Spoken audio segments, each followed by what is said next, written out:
Hello and welcome to my unboxing and first look at the Acastus Knight Porphyrion. To me it just looks like Porphyrion, as in it's got a lot of firepower, but it's Porphyrion. Anyway, it's supposedly going to look like that when it's finished. There we go. And it will set you back £320. It's a lot of money.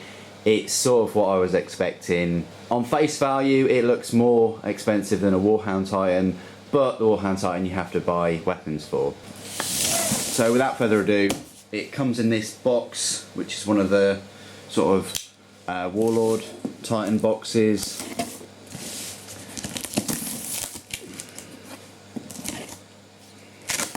So let's unbox this.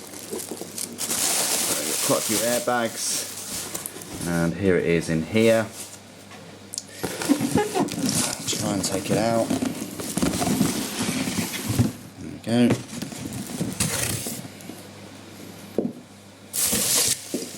I do like these boxes for storage and things, but they do fall apart after about 5 seconds. I'll show you what I mean in a moment. So it will come sealed. This box has 2016 written on it, and this is what we get. So,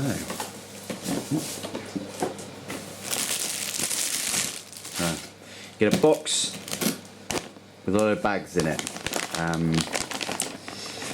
So we'll take these bags out and look at them individually.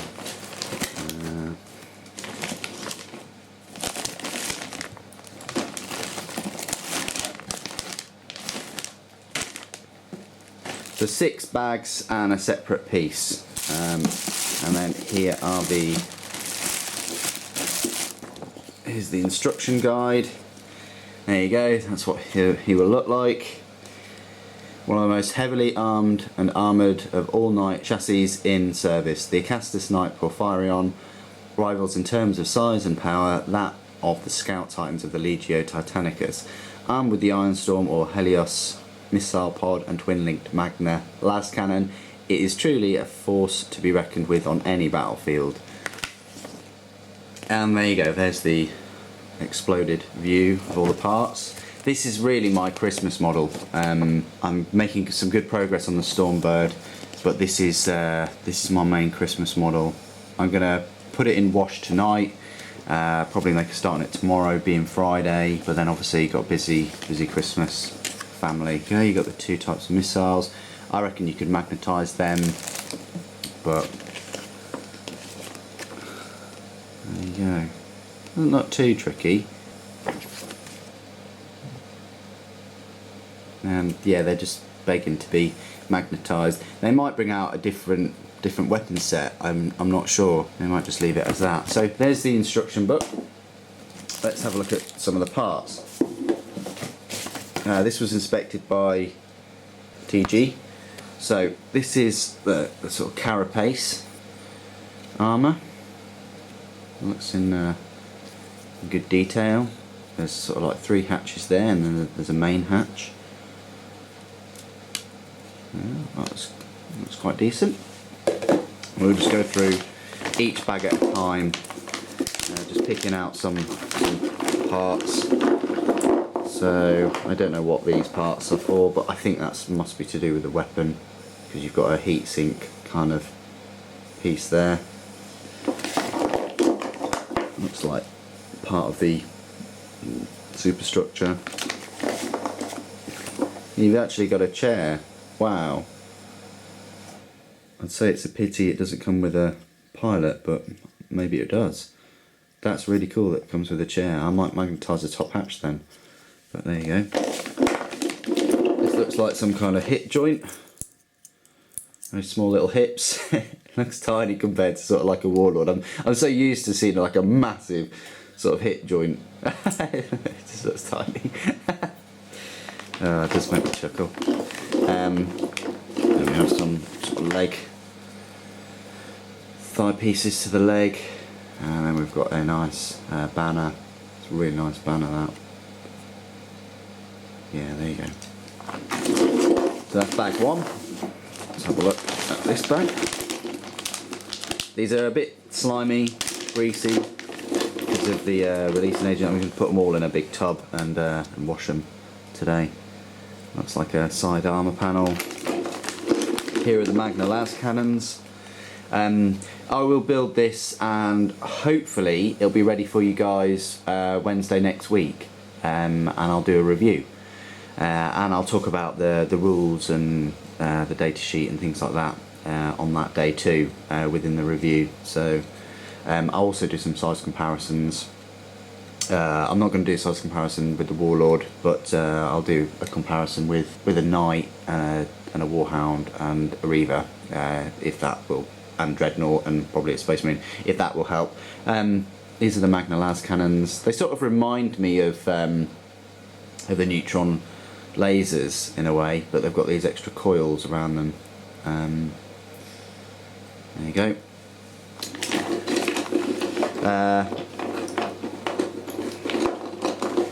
Just something to add regarding the rules of these weapons. It's got 2 twin-linked Magna las cannons. You can see it with sort of 4 barrels, and each Magna las cannon fires 2 shots. I think 72-inch range. I think it's strength 10, so it's not a D weapon. I think it's ordnance, and I think you use a 5-inch blast, which is pretty decent. The fact that it's twin-linked and it's ballistic skill 5 anyway is very good. I must say all these parts have been really sort of clean so far. No slippage. It's really clean, smooth, no bubbles. They must have upped their game or something, because these are very clean. There's obviously the knee area just looks tiny compared to a Warlord. I'm just so used to it. Just like it's just tiny little knee joint. There we go. Oh, I got some shoulder armour. I think that's shoulder armour. Might be weapon armour still. But yeah, very smooth, very clean. And then you've got some supporting sort of parts. There you go. Let's look at this bag. Oh, look like we've got some toes in here. I did laugh when I first saw the toes because they look very sort of like, oh hello, very sort of like stubby little toes, rather than sort of like flat toes. But there you go, stubby little toes.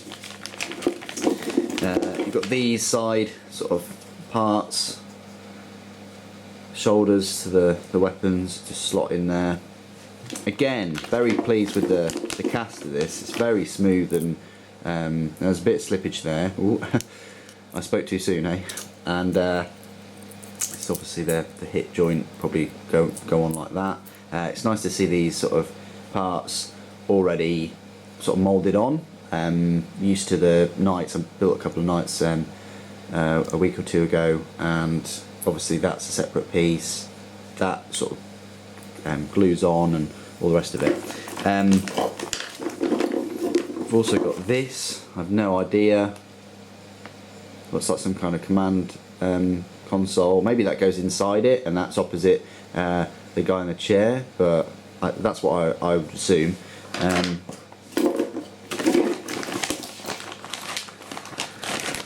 Here we go. Let's look at this bag. Just looks like there's some small parts, sort of tubing, wires, cables. Look, there's some cables there. There's the hatch. There's a lot of some great attention to detail. There's actually like a viewport on the inside, and it's got the extra detail, the rivets and like a border of metal with a pull hatch. I think that's a great attention to detail. Look at the plastic model, and it just has that. So that's a step up. And this looks like his little head. Not sure. I think it goes that way. Yeah. That's his head. And there you go. Oh, and we've got some iconography, some insignias. So we've got that looks like a Horus sort of symbol, Mechanicum. I think that's sort of like a free blade symbol, and then we've got the Aquila. Oh, my lord! I'll probably put the Aquila on mine, but we'll see. Rules wise, it's not for 40k, it's 30k only at the moment, and I think you can either have it in a Questis or Questoris army, or you can have it in a Mechanicum Tagmata army. They're your two options. It's not like a normal knight where it can just ally with, you know, Space Marine army. It's at the moment it's quite specific. You have a Questoris knight army or Mechanicum Tagmata for 30k, so it's specific in that game system. Got some exhaust stacks, but they sound great. Lots of pops and crackles and things. Don't know what that is. Looks pretty cool. You've got these squiggly little parts. I'm assuming that's for the weapons, but we'll see. Oh, we've got some armour. Looks like leg armour, knee armour. What else? We've got this. That looks like one of the feet. And toes go in there. It looks like he's got 4 toes on each foot. What's this thing? That looks like a targeter of some sort, presumably for one of the weapons. There's 2 in there. There's 2 of a lot of things. You've got 2 auto cannons, and you've got 2 las cannons. They look quite simple to magnetise, but I think I'm probably just going to go for las cannons and have it as a full sort of anti-tank walker. There's plenty of other things I have that I just think putting auto cannons on it is, well, it just changes its profile a bit, which is good for the missiles. I mean, if you want to have the, you know, the Ironstorm missiles or whatever they're called, but I think I'm going to have it as a purpose anti-tank hunter, anti-titan hunter. So there you go. There's some missiles on there. Right. Well, yes. Where were we? Yeah. So, and then we've got the final bag right here. So we'll just have a look at this. This looks another part of the sort of carapace where the head will go. Very nice. A little bit of slippage on the sides. That's easily repaired. And parts of that looks like part of the weapon array. You put your Magna las cannons in there, and part of the shoulders, I would assume. This is the back. This is the back of the knight. Lovely detail on the pipes and things. That'd be great to put the nickel oxide in on the brass pipes. And then we've got this, which is the top part for the missile launcher. I think you can have it closed on the carapace or open. I'm definitely going to have it open. What else we got? This looks like hip joint or something. Not quite sure on that. Then we've got some more armour plates. That looks like a groin plate, and then we've got, they definitely look like knee plates. And we've got another curved plate too. So there you go. That is my unboxing and first look at the Acatus Knight Porphyrion. I'm going to go away, put it in a bath to soak, and go back to it after a few hours and start construction immediately to try and get that review out for you on Wednesday. Thank you ever so much for joining me today. Thank you for watching. The Emperor Protects.